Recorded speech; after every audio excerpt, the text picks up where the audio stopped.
Hello students, welcome back to WGSC. আজকে আমরা class 7-এর রায় Martin প্রশ্নবিচিত্রার 86 নম্বর পৃষ্ঠার 12 নম্বর স্কুলের যে ইংরেজি প্রশ্নপত্রটা রয়েছে ওটা নিয়ে আলোচনা করব।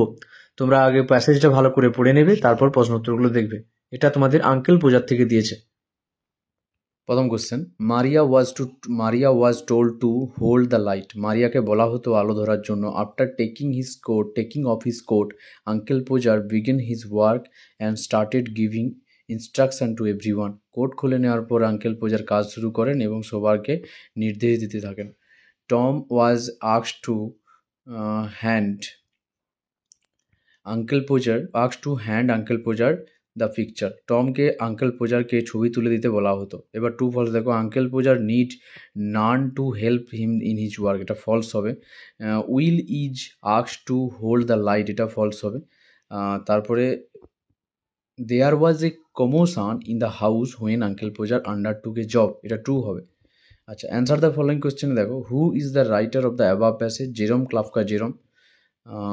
তারপরে এখানে পোয়েমটা দিয়েছে, দেখো ট্রু ফলস প্রথমে দিয়েছে। The poet wants to face of the earth around and road before him, এটা ট্রু হবে, যে কবি চারপাশে পৃথিবীর রূপ এবং সামনে রাস্তা দেখতে চান। The poet is afraid of blow, কবি ভয় পায় আঘাত পাওয়া থেকে, এটা ফলস হবে। Complete the following sentences with the information from the above poem. দেখো, lying in the bed the poet wants to the heaven above, তো বিছানায় শুয়ে কবি আকাশ দেখতে চান। The poet wants to dip his bread in the road below, না, এটা রিভার হবে এখানে, এই লাইনটা রিভার হবে এখানে, ঠিক আছে। তারপরে অ্যান্সার দ্য ফলোয়িং কোয়েশ্চেন দেখো, name the poet and the poem. Name the poem the vagabond and the poet is Robert Louis Stevenson, okay. তারপরে দেখো, what kind of life does poet want? কবি কী ধরনের জীবন চান বা ভ্যাগাবন্ড কী ধরনের জীবন চান? The poet want a free, independent and simple life with nature and road around. Mention the type of bed the poet wishes to have, ঠিক আছে, যে কবি কী ধরনের বিছানা চায়। The poet wishes to have the sky as his roof and the road as his bed. তো কবি কী চায়, যে কবি চান আকাশ তার ছাদ হোক এবং রাস্তা তার বিছানা হোক, এটা বুশ হবে এখানে। What does the blow means? Is the vagabond ready to face the blow? Blow means the hardship and suffering of life. Yes, the vagabond is ready to face any kind of blow bravely. Blow শব্দটির অর্থ জীবনের দুঃখ বা কষ্টকে বোঝায়। হ্যাঁ, vagabond জীবনের সব ধরনের দুঃখ বা সাহসের সঙ্গে মেনে নিতে প্রস্তুত। এবার দেখো, এখানে আনসিনটা দিয়েছে। Abul Pakir Jainul Abedin Abdul Kalam, better known as APJ Abdul Kalam, was renowned scientist of India. Abul Pakir Jainul Abedin Abdul Kalam, যিনি এপিজে আব্দুল কালাম নামে পরিচিত ছিলেন, একজন খ্যাতনামা ভারতীয় বিজ্ঞানী ছিলেন। He was born in a middle class Tamil Muslim family in Rameswaram, Madras. তিনি মাদ্রাজের রামেশ্বরমে একটি মধ্যবিত্ত তামিল মুসলিম পরিবারে জন্মগ্রহণ করেন। His father Zainul Abedin was very wise and generous. তার বাবা জৈনুল আবেদিন একজন অত্যন্ত জ্ঞানী ও উদার প্রকৃতির মানুষ ছিলেন। হিজ মাদার ওয়াজ আসিয়াম্মা, তার মার নাম ছিল Ashiamma. He lived with his brother and sister in their old ancestral house. তিনি তার ভাই বোনেদের সঙ্গে পুরনো পৈতৃক বাড়িতে বসবাস করতেন। প্রথম কোশ্চেন এবার কী দিয়েছে দেখো, Kalam was a scientist. Kalam's father was generous. The family of Kalam's was middle class. এবার দেখো, অ্যান্সার দ্য ফলোয়িং কোয়েশ্চেন এখানে কী দিয়েছে। Write the full name of Kalam.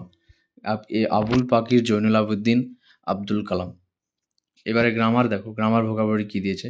I study দেওয়া আছে, তাহলে এখানে আই হ্যাভ বিন স্টাডিং হবে। আর এখানে আই লার্ন দেওয়া আছে, তো এটা কী হবে, আই হ্যাভ লার্নড হবে, ওকে। আচ্ছা, তারপরে দেখো, fill in the blanks with appropriate modal, তো এখানে মে গড ব্লেস ইউ হবে। আচ্ছা, ডু অ্যাডজেক্টিভ কী হবে দেখো, do not forget into A running bus, do not get into A running bus, তো আন্ডারলাইন দ্য পার্টিসিপল, তো এখানে কী হবে, যে রানিং বাসটা হবে, এখানে রানিং হলো পার্টিসিপল অ্যাডজেক্টিভ। তারপরে দেখো, student treat their elder with respect, এখানে change the mood of narration. It is said that student treat their elders with respect. তারপরে দেখো,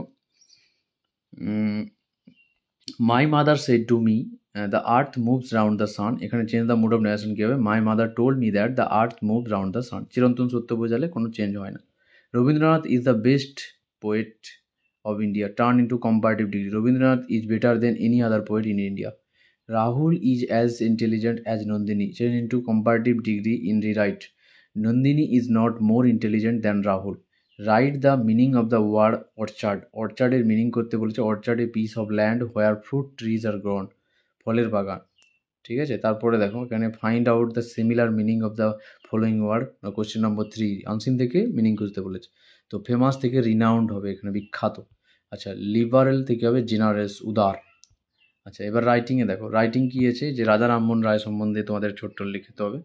তো এখানে আমি লিখে দিয়েছি, কিন্তু এটা তোমাদের আগের পরীক্ষায় ছিল, সম্ভবত এটা পড়বে না। আচ্ছা, তারপরে write story using following point. তো আমি এখানে ক্রুয়েল ফান বলে একটা গল্প আছে, সেটা লিখে দিয়েছি, আর মোরালটাও দিয়ে দিয়েছি, তোমরা এখানে পজ করে তুলে নিতে পারো।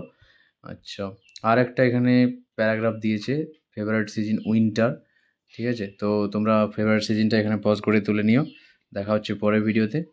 এই ভিডিওটা তোমরা লাইক শেয়ার কমেন্ট করে দিও, আর প্লেলিস্টটা দেখতে পারো আগের ভিডিওগুলো দেখার জন্য।